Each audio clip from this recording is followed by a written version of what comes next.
Canal Executivo tem a grande alegria de receber o sócio fundador da Share e da Decole Seguros, Renato Spadafora. Renato, seja muito bem-vindo. Muito obrigado, Silvio. Prazer estar aqui batendo um papo com você. Também estou muito contente de conversar com você sobre uma área que, diga-se de passagem, muito do que eu aprendi com o Renato. Ele sempre traz muito conhecimento a respeito de seguros. Renato, até quando nós conversávamos um pouco antes de começar, a respeito de como que surgiu a área de seguros, né? O meu irmão, ele falava muito que ele também trabalha com logística, ele falava que os seguros começou como negócio das apostas, né? Das grandes navegações dos donos das tavernas com os marinheiros que saíam e eles apostavam se ele ia voltar ou não. Claro que nós não vamos começar tão longe assim, mas você tem uma experiência muito vasta e muito longa. Eu queria saber como que era o mercado de seguros quando você começou e como que foram as transformações nesses 30 anos da sua experiência. O que você poderia explicar para nós, em síntese, como era quando você começou e as transformações que aconteceram? Ok, Silvio. Realmente essa é uma lenda aí de como nasceu o seguro, né? Sim. Com as apostas. Isso remonta realmente à época milenar, com caravanas. A gente não tem muito essa noção. De tão antiga que criou-se muitas lendas. Muito essa antiga. É uma delas, talvez. Verdade, é verdade. Mas eu posso dizer que quando eu comecei, realmente o mercado se transformou demais. Então eu pude acompanhar boa parte dessas transformações, com grandes regulamentações e estou feliz aqui de poder compartilhar com você. Na nossa época, não tínhamos ainda, há 30 anos atrás, não existia internet funcionando. É verdade. Então era tudo muito manual, era muito papel, era muito fax, era muito telex. Sei. Então as aportes eram datilografadas. Enfim, eu cheguei a pegar um pouco dessa época ainda, mas logo depois, felizmente, já entrou os computadores já nos anos 90.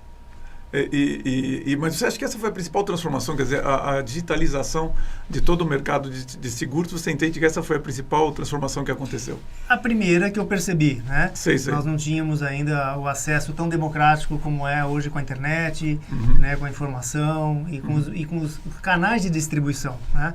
Era um mercado muito conservador, muito restrito apenas à venda através de corretores de seguros, né?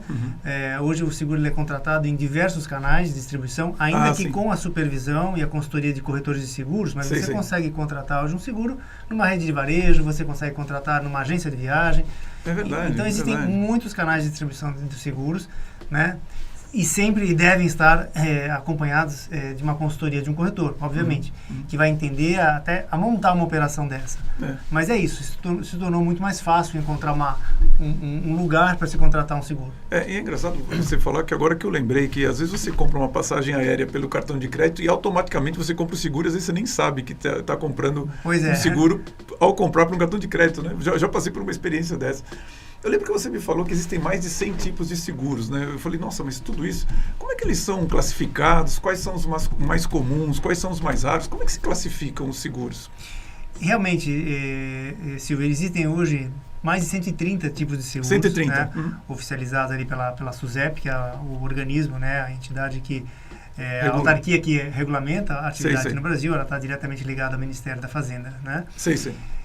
Então existem muitos tipos de seguros que as pessoas muitas vezes não conhecem. Nós conhecemos de cabeça, o cidadão comum vai conhecer meia dúzia de tipos de seguros. Se chegar a tudo isso. Talvez uma pessoa um pouquinho mais esclarecida vai lembrar de uma dúzia, mas 130 é demais. É verdade. Então existem realmente muitos tipos.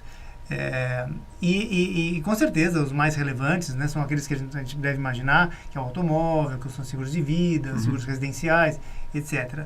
Mas é um mercado realmente muito diverso em relação aos tipos de seguros. Seguros de animais, seguros agrícolas, seguros cibernéticos. Nós podemos falar um pouquinho depois disso. Tá bom. E me diz uma coisa, como que é criado um seguro? Existe, por exemplo, você que está na área, você é um corretor, certo? A sua empresa faz isso.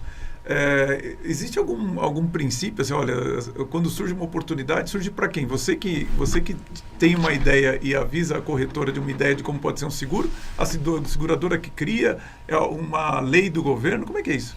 Não, o seguro ele não pode ser criado de forma assim tão criativa como nós gostaríamos até, né? Seria bom se pudesse. Mas não, e eu explico por quê, né? O seguro ele tem toda uma regulamentação que o torna um produto oficial. Entendi. De forma que o governo e os órgãos reguladores possam controlar aquela atividade. Porque você está vendendo risco. E risco significa ter cálculos atuariais, então tem muita estatística, muita matemática por trás.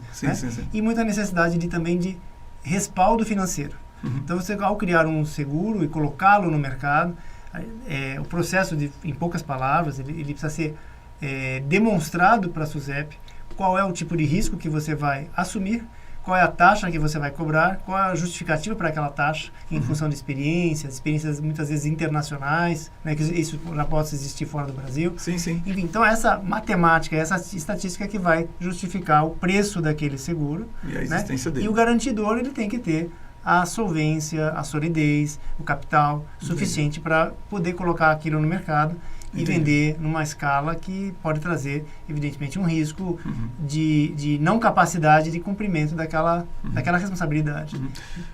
Renato, eu tenho a impressão, às vezes conversando com pessoas, inclusive assim no cotidiano, que o mercado de seguros ainda no Brasil é um tanto incipiente, porque eu encontro, por exemplo, pessoas que não têm seguro de automóvel, enfim, não desconhecem certos tipos de seguro. Está certo isso? O mercado de seguros ainda é muito grande no Brasil para ser explorado. Por que nós não temos essa cultura do seguro, pelo menos na minha visão?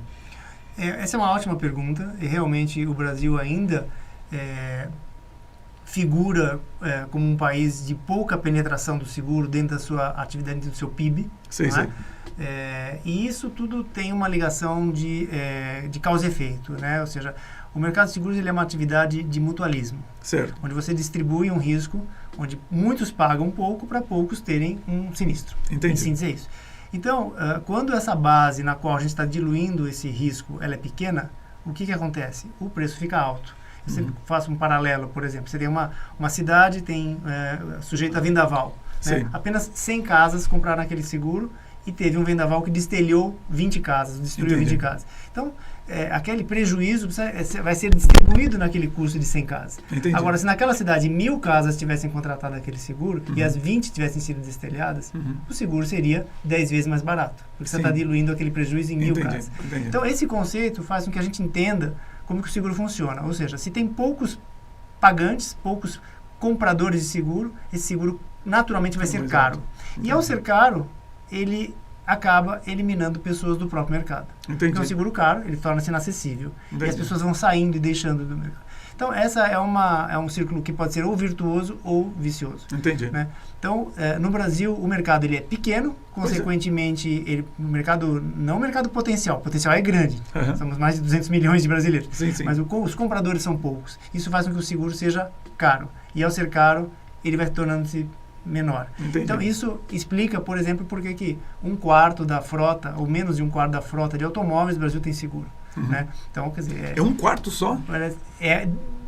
Parece que é mais ou menos esse o número. Eu não tenho exatamente a certeza, mas é algo nessa natureza. É interessante muito você falar isso, que porque assim, eu percebi justamente conversando, por exemplo, com motoristas em outras regiões do Brasil, e às vezes assim, eu já peguei um carro, essa última vez que eu estive no Nordeste, eu peguei um carro, o carro estava novo, e o motorista tinha nos pego e ele ia nos levar até a Maceió depois que ele ia fazer o seguro do carro que ele tinha acabado de comprar. Eu falei, puxa, ele vai pegar uma estrada, mão dupla, aquela coisa toda. E eu falei, puxa vida, ele estava assim, não, depois eu faço tranquilo, não tem problema nenhum. E eu não estava nada tranquilo com aquela situação. Quer dizer, a gente tem que incentivar as pessoas a ver a importância do seguro.